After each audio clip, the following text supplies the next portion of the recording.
At this point, you use the username you just created and the password and click Login.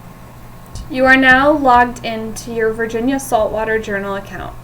If you have a recreational Cobia permit, you come down to the section titled Mandatory Recreational Reporting.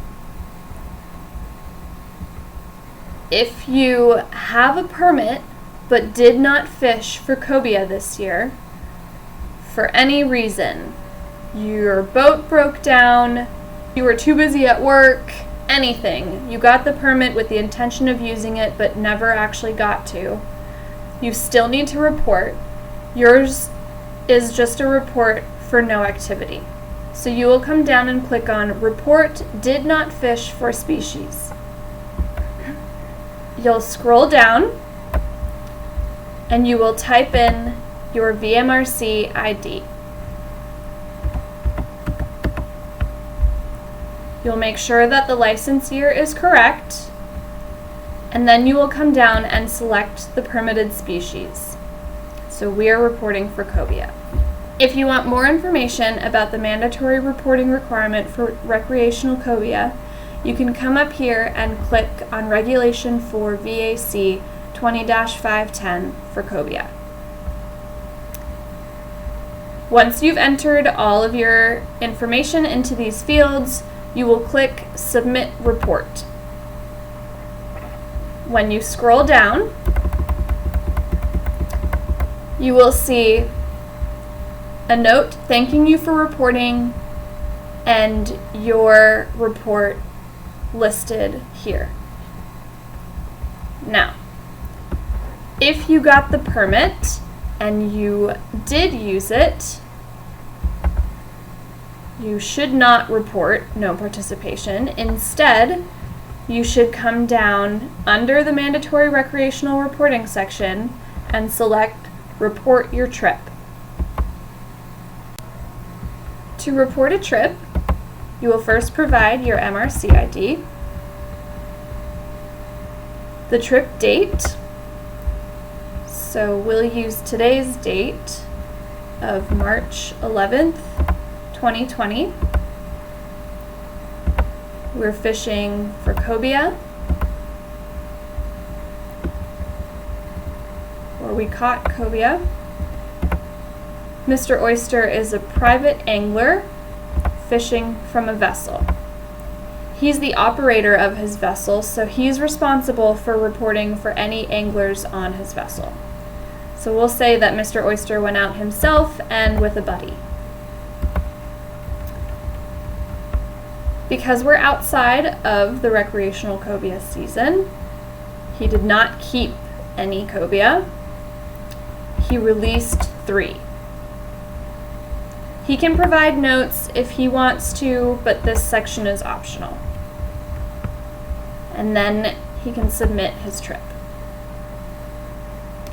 This will bring him to a screen that thanks him again for reporting, provides him an opportunity to enter another trip if he wanted to, or he can edit what he just submitted. He can also scroll down and either finish and return to the main menu, or enter optional detailed catch data.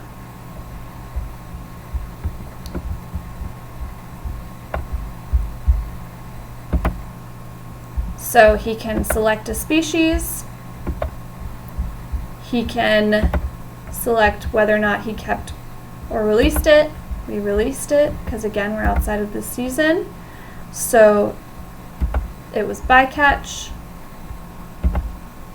it was 40 inches, but he doesn't know how much it weighs, so he doesn't need to put anything there. He had bait fishing using live bait. He doesn't know what the tide was doing, but he knows that he was by the Chesapeake Bay Bridge Tunnel. And he just wants to provide information for that one fish. So he can go ahead and click Submit Optional Detailed Catch Data. Again, this data isn't necessary, but it does help us to characterize our recreational cobia fishery in Virginia.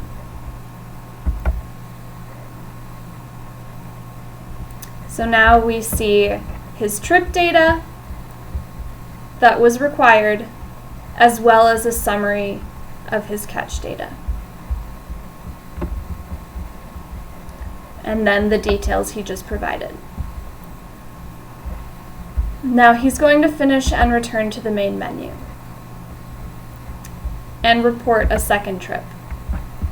He inputs the same information as before, but he's reporting for yesterday now. He also caught cobia. He's reporting as a private angler from a vessel again. He went out with his buddy.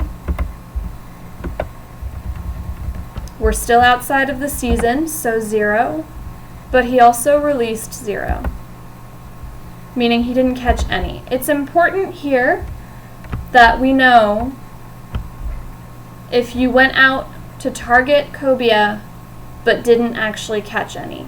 Just as important as the trips where you did keep cobia. And so he's going to submit this. And he's going to finish and return to the main menu.